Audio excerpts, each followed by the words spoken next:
Saudara dan saudariku yang kekasih, Salam, selamat berjumpa dengan Renungan Harian Kerasulan Baru. Damai sejahtera Tuhan Yesus Kristus menyertai kita.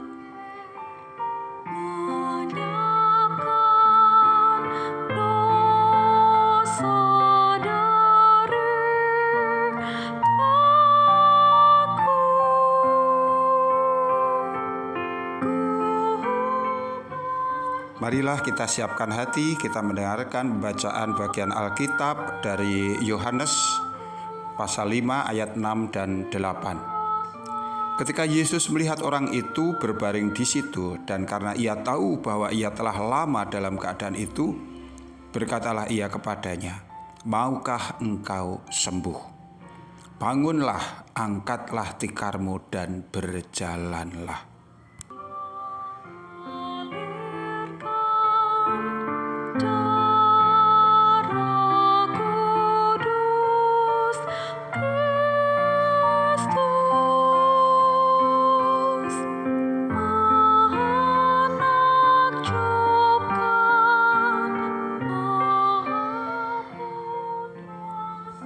Saudara dan saudariku yang kekasih, sesaat setelah orang yang lumpuh 38 tahun di kolam Bethesda menyampaikan apa yang menjadi kesulitan dan penderitaannya, maka Yesus kemudian memerintahkan kepadanya untuk berdiri dan berjalan. Tentu tidak mudah bagi orang yang lumpuh itu untuk menerima begitu saja sebuah perintah yang terasa tidak masuk akal baginya. Orang dalam kondisi seperti itu pastilah telah berkali-kali atau bahkan setiap saat berusaha untuk berdiri dan berjalan. Ia terus berusaha meskipun sejauh ini tidak pernah ada hasilnya. Sehingga sesungguhnya orang yang paling tahu tentang kesulitannya, tentang kondisinya ini, ya dirinya sendiri. Tetapi kini ada seseorang yang tiba-tiba mendekati dia dan memerintahkan dia untuk berdiri dan berjalan, bahkan juga untuk mengangkat alas tempat ia berbaring. Sungguh sulit dipahami kalau kemudian ia mau juga untuk melakukan perintah itu. Kitab suci memang tidak menceritakan prosesnya, namun pasti orang itu punya alasan mengapa ia mau menuruti perintah Yesus, tidak menyanggahnya, bahkan tidak menunda-nunda untuk melakukannya. Mungkin saat itu ia telah merasakan adanya suatu tenaga yang mengalir ke dalam otot-otot dan persendiannya.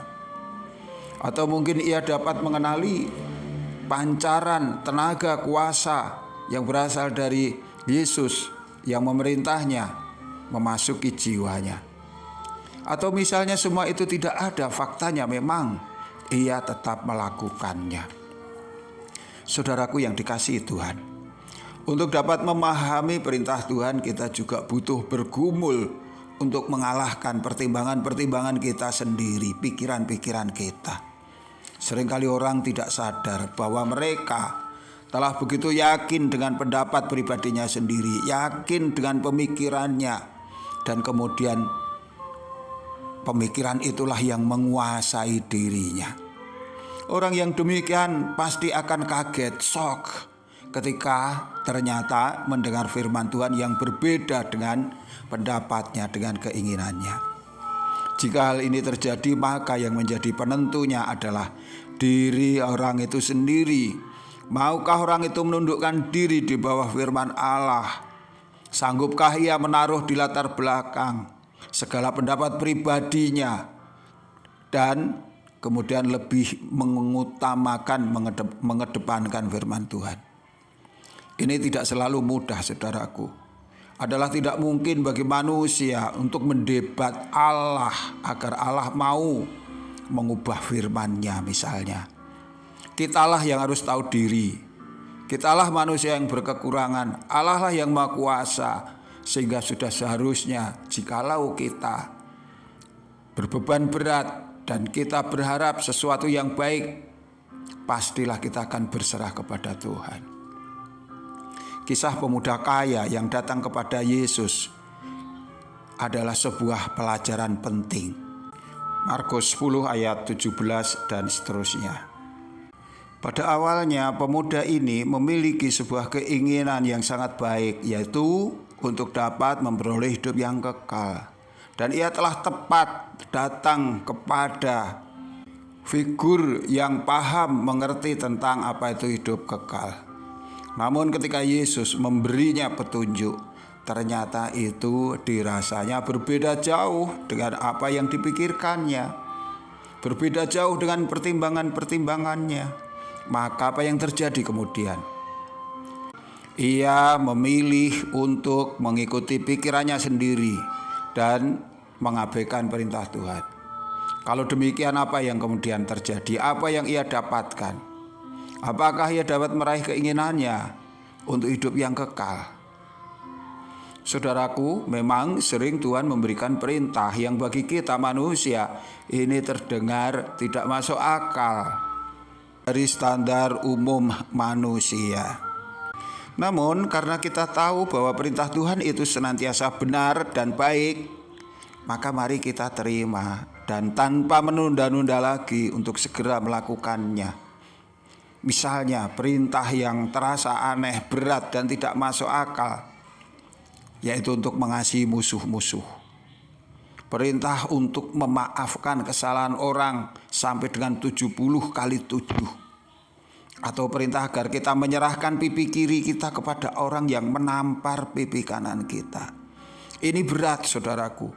Ini tidak bisa kita pahami dengan mudah.